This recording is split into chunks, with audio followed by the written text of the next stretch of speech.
प्रेक्षक मित्र हो नमस्कार. आज आपण बघणार आहोत अप्पी आमची कलेक्टर या मालिकेच्या आजच्या एपिसोडमध्ये काय घडलं आहे.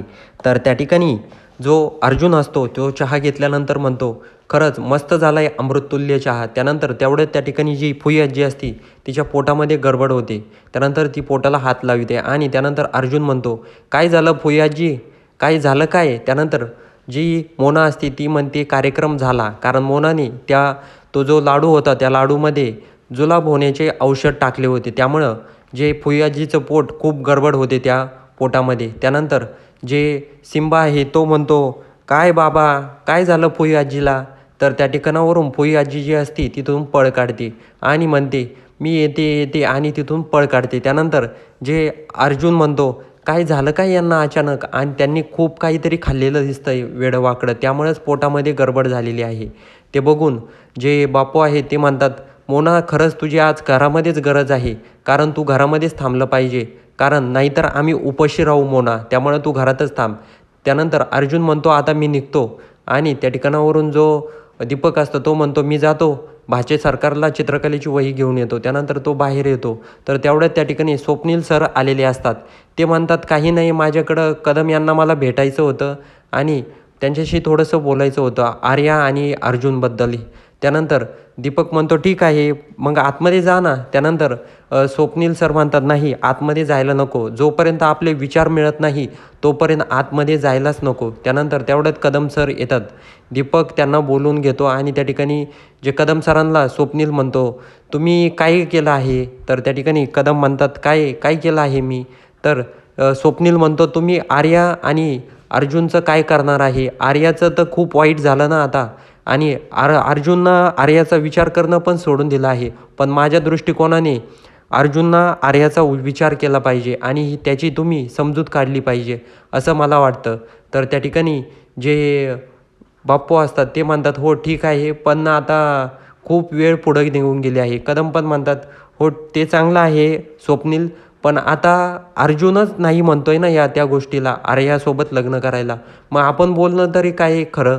त्या ठिकाणी स्वप्नील म्हणतो पण आधी आपीची चूक होती हे विसरू नका. तर कदम म्हणतात हो सगळं ठीक आहे, पण काही गोष्टी मागे सोडल्या ना तर चांगलं राहतं. त्या ठिकाणी स्वप्नील सर म्हणतात तुम्ही सगळे एकत्र झाला हो, पण त्या बिचाऱ्या आर्याचा त्याचा काय दोष आहे, तुम्ही विचार करा ना तिच्याबद्दल पण. त्या ठिकाणी कदम म्हणतात ते सगळं स्वप्नील खरं आहे तुझं, पण अर्जुनच सगळ्या गोष्टीला नाही म्हणत आहे ना, मग का आपण त्याला फोर्स करायचा. तोच नाही म्हणत आहे मग आपण कसं काय त्याला बळजबरी करणार आर्यासोबत लग्न करायला. आणि आप्पी अमोल आणि अर्जुन आता खुश आहेत, त्यामुळे मला नाही वाटत की आता तो कोणासोबत आर्यासोबत लग्न करेल म्हणून. स्वप्नील सर म्हणतात तुम्ही समजून सांगा कदम, तुमचं काम आहे, कारण तुम्हीच आधी आर्याला भुरवलं होतं आणि आता अमोल आला आहे तर तुम्ही आता नाही म्हणताय. स्वप्नील कदम म्हणतात नाही हे होऊ शकणार नाही. स्वप्नील म्हणतो मग मी इथून जातो, चला मला उशीर होतोय. त्यानंतर जे बाप्पू असतात ते म्हणतात एक काम करा तुम्ही समजावा अर्जुनला. त्या ठिकाणी कदम म्हणतात नको आता खूप निघून गेली आहे. तर दुसरीकडं जी फुई आजी असते तिचं पोट खूप गडबड असते तिच्या पोटामध्ये, ती बाहेर येते आणि तेवढ्यात त्या ठिकाणी मोना येते आणि मोना म्हणते काय हो फुई आजी कसं आहे तुमचं पोट.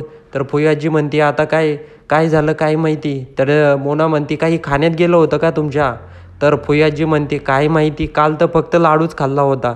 त्यानंतर मोना म्हणते हो का, काल लाडू खाल्ला होता का, तेवढंच का फक्त. तर त्या ठिकाणी फुई आजी म्हणते तू लाडूत तर काही मिसळवलं नाही ना. तर मोना म्हणते हो मीच मिसळवलं आहे तुमच्या लाडूमध्ये, आमच्या घरामध्ये तुम्ही भांडणं लावता मग मी तुम्हाला कसं सोडल. त्यानंतर फुई आजी म्हणते तुला काय, अगं तू माझी लेक आहे, मी असं का करील तुझ्या घरामध्ये. तर मोना म्हणते हो मला माहिती आहे तुमच्या डोक्यामध्ये काय चालू आहे, मला सगळं सांगितलं आहे वंसानी, कारण वंसानी मला सगळं सांगितलं आहे की फुई आजीच्या डोक्यामध्ये काय आहे. आणि हे बघा वंसाने आमच्यासाठी खूप काही केलं आहे, मी ते सगळं विसरून त्यांच्यावर धावून गेले. आणि त्या ठिकाणी फुई आजी विचारते काय म्हटली वंसा. तर त्या ठिकाणी आप्पी काय काय बोलली ते सगळं काही मोना फुई आजीला सांगून टाकते की आप्पी बोलली ज्या लाडूमध्ये काहीतरी औषध घाल, ते सगळं फुई आजीला सांगून टाकते. फुई आजी म्हणते असं आहे का. तर त्या ठिकाणी मोना म्हणते आमच्या घरात इथून पुढं भांडणं लावायचे नाही. तर दुसरीकडं अमोल ड्रॉइंग काढत असतो. त्या ठिकाणी जे दीपकचे वडील असतात ते तिथे त्या ठिकाणी येतात आणि म्हणतात अमोल बाळ कसा आहे तू आणि कशाची ड्रॉइंग काढतोय, कशाचा विचार करतोय तू. तर अमोल म्हणतो काही नाही बाबा, मी हा विचार करतोय की बाबांची माफी मागितली पाहिजे की नाही. तर ते बाबा म्हणतात, कशाबद्दल माफी अमोल बाळ? तर अमोल म्हणतो, मी बाबाला सांगितलं होतं की प्रेमपत्र द्या म्हणून आईला. पण बाबा त्या परीक्षेत पास झाले आहे. मग मी त्यांची माफी मागितली पाहिजे का? तर त्या ठिकाणी बाबा म्हणतात, नको बघ तुझे बाबा आहे, तू काय करायचं ते ठरव. तर दुसरीकडं जी फुई आजी असती ती पुन्हा एकदा बाथरूममधून बाहेर येते. बाहेर आल्या आल्या ती बसते आणि तिची हालत पण खूप खराब असते. ती म्हणते, ह्या आप्पीनं जे केलं आहे ना माझ्यासोबत, मी सोडणार नाही. आणि तिचं जे कार्टा आहे ना अमोल, त्याला तर बिलकुल सोडणार नाही. आता पुढचा डाव मी असा टाकणार ना की अमोल बाद झाला पाहिजे, असं फुई आजी त्या ठिकाणी मनातल्या मनात म्हणत असते. तर दुसरीकडं अमोल शाळेत जाण्यासाठी आवरत असतो आणि आप्पी तिला आवरून देत असते. तेवढ्यात त्या ठिकाणी अर्जुन येतो आणि म्हणतो, काय सिम्बा निघले का शाळेमध्ये? त्यानंतर आप्पी म्हणते, हो. नाटकं करू नको अमोल, लवकर आवड, आपल्याला शाळेमध्ये जायचं आहे. तर अमोल म्हणतो, बाबा तुला माहिती आहे का आमच्या शाळेत तू कधी आला आहे का? त्यानंतर अर्जुन म्हणतो, नाही, तुझी सगळी जबाबदारी आत्तापर्यंत आप्पीनंच बघितली आहे, त्यामुळे मी कधी तुझ्या शाळेतच आलो नाही अमोल बाळ.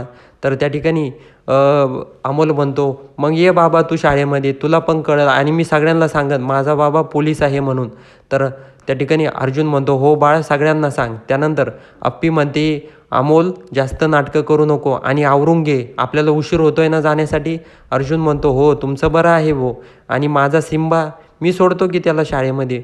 पण आप्पी म्हणते, नाही अमोल मी जाणार, अर्जुन मी जाणार आहे, काही अडचण नाही, मी तिकडंच जाणार आहे. तशीच अमोलला सोडून ऑफिसला जाते. तर अर्जुन म्हणतो, ठीक आहे मग तुमच्या पद्धतीनं बघा.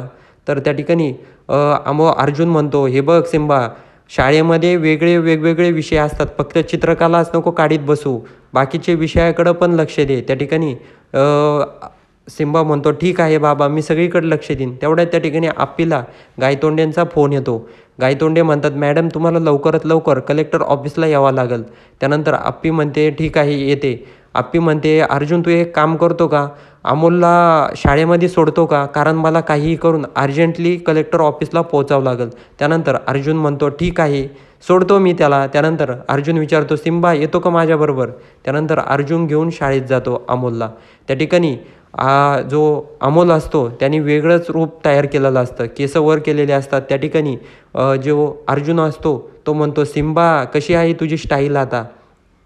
त्या ठिकाणी अमोल म्हणतो, हे बघ बाबा, असा माझा फोटो काढ, पण हे बघ आईला दाखवू नको, मला याबद्दल काहीही माहीत नाही आहे. आणि हे बघ सिम्बा प्रॉमिस कर माझ्यासोबत. त्या ठिकाणी अर्जुन सिम्बा प्रॉमिस करतो.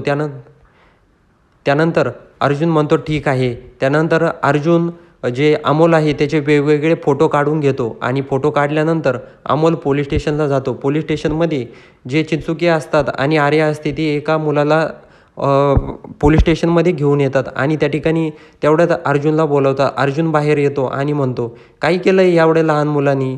तर त्या ठिकाणी चिंचुके म्हणतात, अहो यांनी खूप मोठा गुन्हा केला आहे, आपल्या स्वतःच्या आईचे दागिने चोरले आहे आणि बाजारात विकून टाकले आहे. त्याच्या आईनंच सांगितलं याला जा पोलीस स्टेशनला घेऊन म्हणून. त्या ठिकाणी अर्जुन म्हणतो, हो ना, खूप अवघड झालं आहे. तर त्या ठिकाणी ते पोरगं म्हणतो, माझी आई आहे, मी बघल, माझ्या आईचे दागिने आहे, आम्ही बघून घेऊ ना, तुम्ही कशाला मला धरून आणलं आहे? तर त्या ठिकाणी अर्जुनच्या डोक्यामध्ये येतं की लहान वयातच आपण पोरांना दापलं पाहिजे. जर व्हिडिओ आवडला असेल तर